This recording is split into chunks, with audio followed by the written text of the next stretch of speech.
안녕하세요. 초등맘 라디오 북카페. 저는 작가 도반장입니다.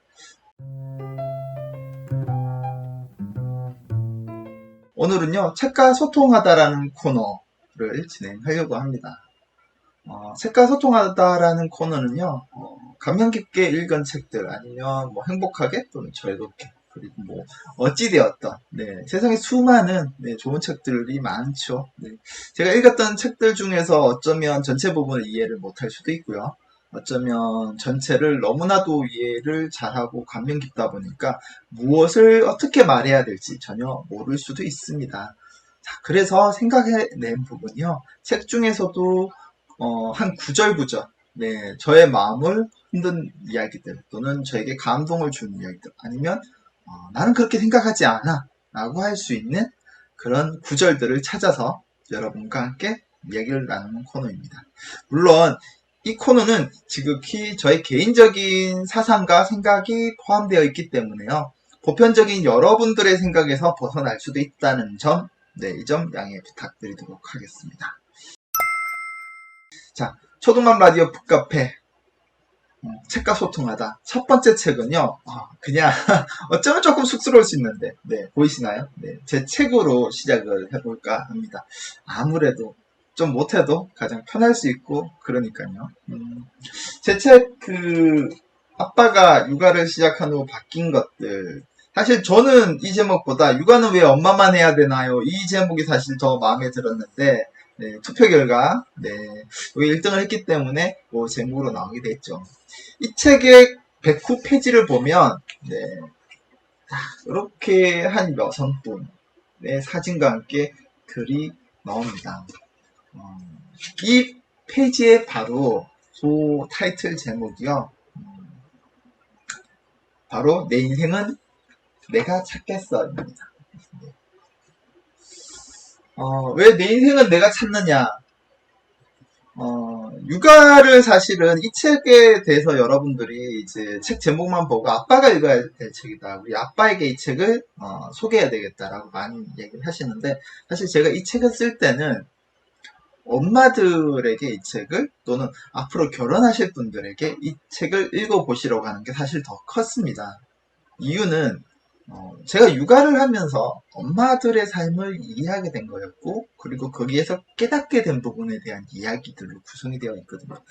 물론 전체적으로는 아빠들이 같이 간접 경험을 하고요, 육아에 동참할 수 있도록 하는 것이 더 부합할지도 모르겠습니다만은, 책을 쓸 때는 저는 엄마들에게 감사함을 표하면서 저의 육아 경험담을 풀어나가는 내용이었어요. 근데 그 중에서도 내 인생은 내가 찾겠어는, 제가 어느 정도 육아를 이렇게 하면서 겪었던 것 중에서 하나가 바로 그 점이었습니다.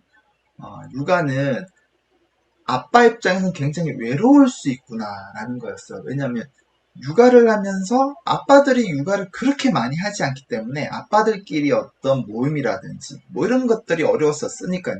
그런데 제가 육아를 조금 진행해보고 나니까 깨달았던 점들이 있었는데요. 그 중에 하나가, 그 외로움이라는 것은 오롯이 아빠가 육아했을 때 오는 것이 아니었다라는 것이었습니다. 거기서 더 파생해서 느낀 점은 바로 육아는 페미니즘으로 얘기할 수 있는 요소가 아니라는 것이었어요.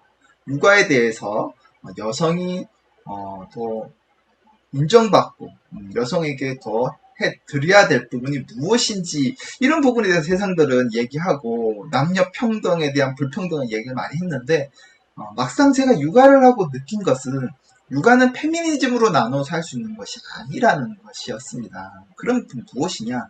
바로 그 역할, 어떤 사람이 이 육아를 좀 더 주력으로 담당하는 역할을 할 것이냐였어요. 그러니까 우리가 과거에서 현재까지 주로 좀 더 노동력이 많이 들어가는 것, 육체적 노동력이 많이 들어가는 일들이 주를 이루었죠. 남자들은 전쟁을 나간다든지 농사를 한다든지 이런 부분 때문에 육아를 오롯이 엄마들이 담당을 해왔지만, 현대사회는 그렇지 않다는 거죠. 현대사회는 어때요, 여러분? 같이 함께 맞벌이를 하고요, 함께 가정을 꾸리기 위해서 많은 노력을 합니다. 자, 그럼 현대사에서는 어떻게 해야 되나? 변화해야 되겠죠. 엄마만이 꼭 육아를 해야 된다는 거는 현대사에서는 맞지 않는다는 거죠. 남녀가 공평하게, 평등하게 서로를 존중하고, 존경하고, 그리고 이해하면서, 왜? 결혼할 때 여러분, 어, 무슨, 집안일 하려고 결혼하는 분은 아무도 없어요. 그리고 남성분들도, 아, 이 사람이 우리 집에 와서 나의 허드렛 일을 했으면 좋겠다고 해서 결혼해달라고 하신 분은 없다라는 거예요. 근데 결혼 생활을 하면서 무의식적으로, 관습적으로 그렇게 바뀌어가는 건데, 그거를 지금은 해서는 안 된다는 거죠. 제가 느낀 점들은 그랬습니다. 그래서 저는 이 책 속에서 하고 싶은 얘기가 바로 페미니즘이 아니라 누가 이 역할을 맡느냐에 따라서 느낄 수 있는 감정들에 대한 이야기였어요. 근데 그런 감정들의 이야기 중에서 바로 육아는 아빠도 외로울 수 있지만 엄마도 동일하게 외롭다라는 것이었습니다.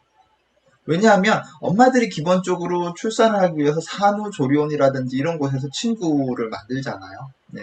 그래서 어울리는 분도 있지만 반대로 성격이 굉장히 좀 내성적이고 차분하고 하셔갖고 사람들하고 쉽게 어울리지 못하는 분들도 계시더라는 거예요. 그렇다면 그분들은 어떨까요? 아빠가 육아하는 것과 별로 다를 게 없다라는 점이죠. 자, 그렇게 해서 저는 엄마들을 한 분 한 분 알아가게 됐습니다. 근데 저의 외로움의 끝은 우리 아이가 어린이집에 가면서부터였어요. 어린이집에 갔는데 어린이집에 그 아이들이 이제 한 반에 여섯 명이었어요. 근데 엄마들끼리 이렇게 이제 밤 모임을 하는데 저희 집은 아빠인 제가 데리다 주다 보니까 저에게 아버님 저희가 모여갖고 이번에 아이들 관련해서 이야기도 하고 조금 친목도 다지고 하려고 하는데 어머님이 오시면 좋은데 어머님이 저기 직장 가시는 것 같은데 아버님이라도 괜찮으시면 오시겠어요? 라고 말씀 주신 거예요. 바로 그분이 이 책 좀 전에 나왔던 바로 그 사진 속의 주인공 별언입니다. 극이 같이 모였던 5분 중에서 가장 연장자시기도 했지만 가장 세련된 모습과 지적인 모습 그리고 아이들에게 하는 단어 하나하나가 정말 따뜻하고요. 교양 있어 보였던 그 별언니는 저는 진짜 별언니라고 부르고 싶었어요. 하늘에 반짝이는 별처럼 보였거든요. 무엇 하나 부족함도 없어 보였어요. 그랬던 별언니가 어느 날 친해지면서 이야기를 제가 나누는데 외롭다라는 것과 육아를 통해서 힘들었던 점들이 계셨다라는 것을 알게 됐어요. 그러니까 표면적으로 단아하고 예쁘고 고생 이런 건 전혀 모르고 자랐을 것 같은 그 별언니의 이야기를 들으면서 우리가 직접 경험하지 않고는 알 수가 없는 것들이 많구나. 그 중에 남성들의 경우, 남자분들의 경우는 결혼을 하고 나서 다 이해해주는 것처럼 착각하면 안 된다는 거였어요. 직접 육아를 경험하지 않고는, 그러니까 퇴근해서 그냥 바라보는 걸로는 느낄 수 없는 점들이 있다는 거죠. 별언니는 신랑이 잘 나가는 유명한 의사 남편이 있고, 잘생기고 멋진 아들과 귀엽고 예쁜 딸이 있는, 네, 일녀의 엄마이기도 하고, 그리고 결혼 전에는 프랑스 요리 레스토랑을 하셨던 CEO이기도 하셨고, 근데 결혼한 이후에 시부모의 갈등으로 인해서 우울증이 오시기도 하셔서 많은 고생을 하시기도 하셨다고 하시고요. 그러면서 제가 그래도 신랑이 조금 그래도 사회적으로 지위가 있는 분이시니까 걔도 좀 좋지 않으세요라고 물었더니 저에게 그런 말을 하신 거죠. 신랑이 사회적으로 지위 있는 거랑 나랑 무슨 상관이냐. 그건 오롯이 그 사람인 거지. 그 사람이 잘 된다고 해갖고 내가 밖에 가서 유명하거나 대접을 받는 건 아니다. 그리고 그렇게 대접을 받으면 사람들이 나를 존중하는 게 아니고 그저 내 남편을 바라봐서 나한테 하는 거니까 그게 내가 존중받는 건 아니지 않습니까? 라는 말씀을 주시더라고요. 그러면서 저에게 그런 얘기를 해주셨어요. 저는 기회가 된다라면 심리학을 배우고 심리학 석사나 박사를 따서 저처럼 고통받거나 어려워하는 여성들에게 무료로 상담을 해드리고 그분들이 세상을 좀 더 슬기롭고 행복하게 살아갈 수 있는데 도움을 주고 싶다 라는 얘기를 주시더라고요. 자, 여러분 어떠세요? 이 영상을 바라보고 계신 많은 분들 바로 엄마라고 해서 꿈이 없는 것도 아니고요. 결혼을 했다고 해서 가족에게만 헌신하고 싶은 것도 아니라는 겁니다. 네. 그래서 결혼이라는 가치관이 어떻게 보면 그리고 그 출산이라는 부분이 결국 자신을 희생해서 누군가를 하는 것이 아니라 그 또한 하나의 가족을 꾸려가는 어떤 과정일 뿐이고요. 그리고 누구나에게 꿈과 자존감이 있기 때문에 그런 부분들에 있어서 바로 남편들이 또는 엄마들이 도와주어야 된다는 겁니다. 저처럼 아빠가 육아를 하는 경우에도 동일하게 사회활동을 하는 엄마가 퇴근을 했을 때 아빠들이 집에서 보통 하는 행동을 많이 보인다는 거예요. 네. 저를 비롯해서 몇 분의 아빠들이 육아하는 분들을 보면 엄마들이 집에 와서 밖에서 힘들었으니까 신랑과의 대화를 단절한다거나 그런 부분들이 많이 이루어진다는 것이죠. 그래서 육아는 어떤 여성이냐 남성이냐의 문제가 아니라 서로가 서로를 이해해주지 못할 때 생기는 어떤 감정적 정서적 마찰이라고 생각합니다. 그래서 서로가 상대의 꿈을 존중해주고요. 그리고 상대의 꿈에 대해서 물어봐주고 어떻게 도와주면 좋은지에 대해서 함께 고민을 나눈다라면 저는 결혼 생활이 굉장히 행복하고 또 아이를 바라보는 관점도 굉장히 더 행복하지 않을까 생각합니다.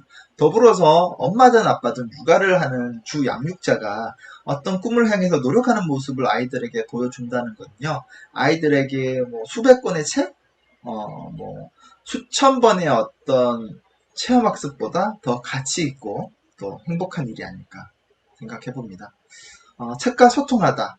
오늘은요, 아빠가 육아를 시작한 후 바뀐 것들의 책 속에서 내 꿈은 내가 찾겠어에 대해서 이야기 나눠보았습니다. 저는 또 다음에 다른 좋은 책으로 여러분과 함께 얘기 나눠보도록 하겠습니다. 감사합니다.